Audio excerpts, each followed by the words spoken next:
Suntem platforma civică împreună și ne-am gândit în acest an special dedicat satului românesc să organizăm un eveniment pentru copiii de la sate cu ocazia zilei de 1 iunie, Ziua Internațională a Copilului. Este prima ediție și am denumit acest eveniment Olimpiada Copiilor din Petea, în care sunt invitați în număr de aproximativ 200 de copii din satele comunei Palatca, în care se află localitatea Petea. Scopul acestui eveniment este să se simtă foarte bine copiii, în primul rând, să se joace, să se distreze, să participe la toate activitățile sportive, distractive pe care noi le-am organizat pentru ei. Sunt mai multe ateliere pentru copii între vârste de 4 și 14 ani. Evident, copiii mai mici au un anumit tip de activități, concursuri de karturi, biciclete, trotinete, desen, party, karaoke chiar. Aici fiecare va fi câștigător, nu va fi cineva care va fi lăsat pe din afară. Scopul este să fie foarte bucuros și fericiți fiecare că va câștiga ceva. Este un loc întâi pentru fiecare dintre ei. Nu vrem să plece nimeni trist sau supărat că a pierdut un loc. În primul rând este locul pentru buna lor dispoziție. Inițial nu credeam că o să prindă viață, dar uitați-vă cu ajutorul Dumnezeu, în pofida vremii de afară, prinde viață și copilașii vin. Deja estimăm undeva spre 150 de copii, deja la ora asta, înainte cu o jumătate de oră de începere a Olimpiadei, dar sperăm ca să atingem numărul la care ne așteptăm, și anume 200. Îi așteptăm cu drag pe copilași și tocmai în ideea asta, știind că satul și copilăria sunt două entități de bază ale lumii acesteia, ne-am gândit să facem acest eveniment în special pentru copii și să inaugurăm și noi, în sătucul nostru mic, cum vă spuneam, această zi internațională a copiilor.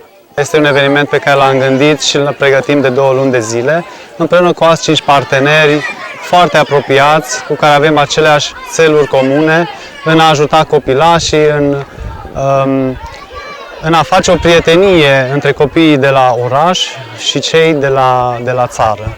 În acest an avem anul omagial al satului românesc și trebuie să înțelegem că acești copii sunt rupți puțin de mediul urban, au foarte puține modalități de distracție și atunci am optat să venim noi de la oraș la țară și să desfășurăm aici mai multe activități într-un mediu foarte plăcut, foarte curat. Activitățile au fost setate pe parcursul a 2 luni împreună cu 30 de voluntari. Fiecare dintre noi a propus diverse activități sportive. Avem ateliere create pentru fiecare activitate sportivă.